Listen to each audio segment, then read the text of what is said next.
If you had to guess where Danish or Belgian fighter pilots learned how to fly, would you say Texas?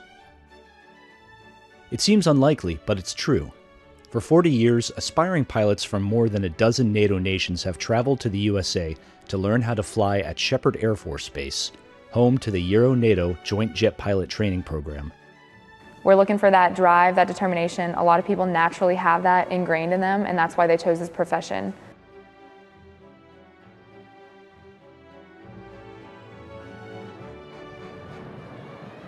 Welcome to Texas.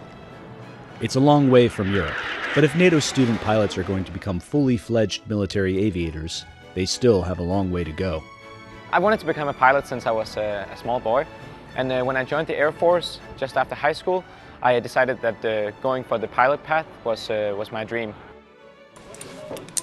But everyone wishes to have an impact on the world, and that's how I think I can make the biggest impact. These young men and women are stepping into a decades-long tradition of multinational training. More than 40 years ago, several NATO allies wanted to find a more efficient way to train fighter pilots. They decided then to set up a joint course at Shepherd Air Force Base, where frequently clear skies made for an ideal training environment. It was founded in October of 1980 and initially had a few partners. Germany and the US have been training together. It has since grown to 14 nations that send us instructors, students. Today, this course works like a microcosm of the larger alliance, from the nations involved to the way they make decisions. It allows us to get from the very beginning of our military careers an appreciation and understanding of the cultures of our allies.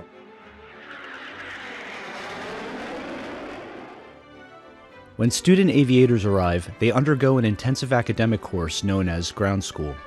After that, it's on to their first aircraft, the T-6 Texan II, a turboprop jet designed to teach them the fundamentals of flight, including takeoffs, landings, and formations. The first time climbing the T6 was really exciting because we've been so much in the simulator, but still it's really hard to prepare for the real thing. So just getting to do the ground operations and pressing all the right switches at the right moment was quite difficult, but as you get more experienced, it becomes more and more natural. Flying the T6 is an awesome experience. It's a really powerful aircraft.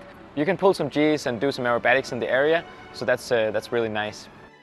Some students then move on to the T-38 Talon, a jet fighter trainer capable of supersonic speeds and dizzying feats of aerobatics.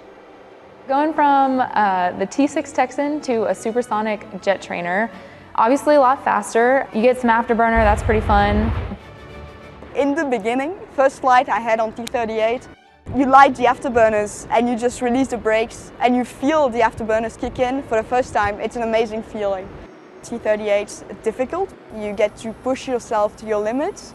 In formation, you have to monitor the other aircraft.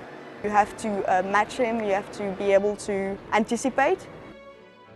All the while, students are immersed in a multinational environment. A student might have an Italian flight commander and a German squadron commander. The point is we, as NATO, can truly come up with the most efficient and best practices for our air forces. I'm more excited. For students, the days start early and end late. They sacrifice sleep for study time, leisure for long sessions in the simulator. Being a military aviator takes more than raw skill. It takes grit. A lot of the folks that arrive here are the best of the best of the best. They're the top 10% in their classes. Many of them are not used to failing, but they are put in challenges, frankly, just not natural for the human body and the human mind. And oftentimes they meet with failure for the first time in their lives. And the big thing that we emphasize to them is that's okay. You move past it, you learn from it, and that experience of those little micro failures so that you can ultimately reach success is probably one of the greater assets of this program.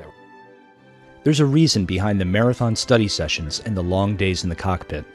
These men and women aren't just pilots. They're military officers sworn to protect their country and their allies.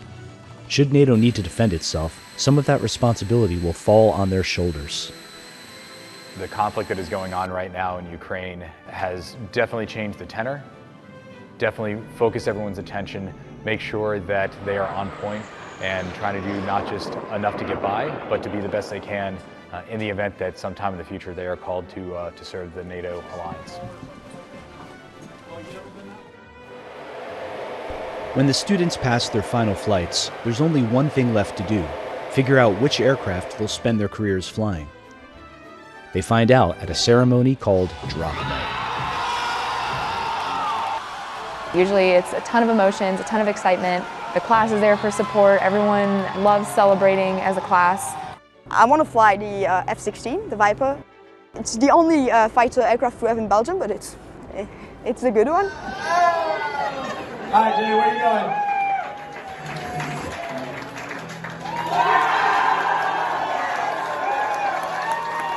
going? Working together with student pilots from almost all over the world has been for me like the best thing that's happened to me in my life, I would say. You get friends that you will have for life. You will most probably work with them in the future. It's a thrilling moment, and NATO's newest pilots carry themselves with hard-earned pride. From here, it's back to their home countries to train on their assigned aircraft and prepare themselves for the task of securing NATO's skies.